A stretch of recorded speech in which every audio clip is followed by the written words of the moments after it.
Philippine Taxations. Taxes ay isang salitang madalas nating marinig ngunit bihirang maintindihan ng lubos. Sa loob ng maraming siglo, ang pagbubuhis ay isang naging bahagi ng kasaysayan ng Pilipinas mula sa panahon ng mga dato hanggang sa modernong gobyerno ngayon. Bago dumating ang mga mananakop, mayroon ng simpleng sistema ng pagbubuhis sa sinaunang Pilipinas. Ang mga mamamayan ay nagbibigay ng bahagi ng kanilang ani, ginto o serbisyo sa dato bilang kapalit ng proteksyon at pamamahala. Noong 1565 dumating ang mga Kastila at nagsimula ang mahigpit 300 taon ng kolonisasyon. Kasabay nito ang mas mabigat at organisadong sistema ng buwis. Ipinatupad ang tributo, isang buwis na kailangang bayaran ng bawat Pilipino gamit ang pera o produkto.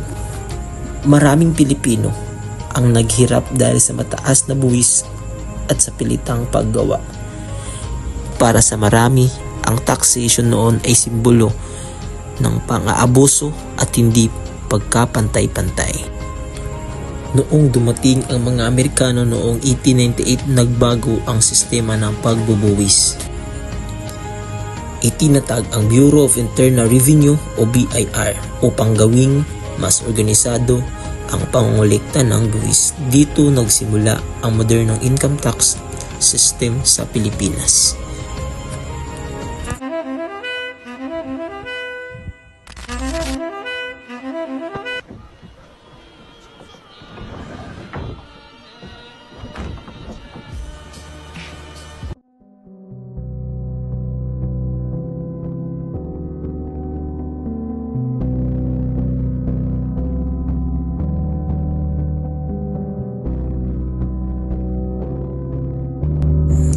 Ayon sa pamahalaang Amerikano, ang layunin ng taxation ay punduhan ng edukasyon, infrastruktura at pampublikong serbisyo.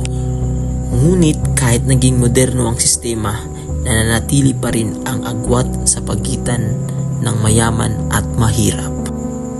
Pagkatapos makamit ng Pilipinas ang kalayaan noong 1946, patuloy na nagbabago ang taxation system. Noong 1988, ipinakilala ang Value Added Tax o VAT, isang buwis na ipinapataw sa halos lahat ng produkto at serbisyo. Dahil dito, kahit ordinaryong mamamayan ay direktang naapektuhan ng taxation araw-araw. Noong 2017, ipinapatupad ang Train Law o Tax Reform for Acceleration and Inclusion. Layunin nitong bawasan ang income tax ng mga empleyadong habang dinaragdagan ang buwis sa gasolina, matatamis na inumin at iba pang produkto. May mga nagsasabing mahalaga ang buwis dahil dito nanggagaling ang pondo para sa paaralan, ospital at ayuda. Ngunit may mga kritiko ring naniniwalang mas mabigat ang epekto ng indirect taxes tulad ng VAT sa mahihirap kaysa mayayaman. Habang tumataas ang presyo ng bilihin, mas naramdaman ito ng mga ordinaryong Pilipino.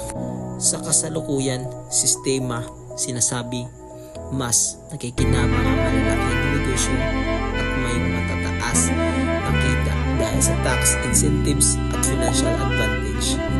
Samantala, ang middle class at lower income earner ang madalas na nahihirapan sa pagtaas ng presyo ng mga pangunahing pangangailangan. Umaga po sa ating lahat. Ang epekto po ng gasolina po sa amin, napakalaki. Siyempre, ito po yung pangunahin po na kinakailangan namin para tumakbo yung aming mga sasakyan. Siyempre, hindi naman nagtaas po ng pamasahe, pero nagtaas po ng gasolina. Kaya napakalaki po ng epekto. Kagaya po sa amin, almost kulang-kulang 100% na po ang pagtaas po ng gasolina sa amin.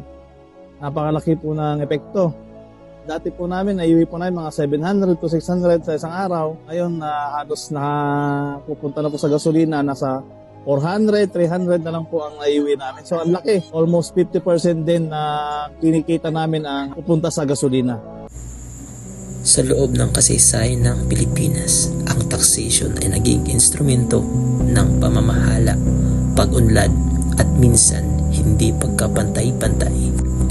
Hanggang ngayon, nananatiling hamon sa bansa ang pagbuo ng isang taxation system na tunay na patas para sa lahat.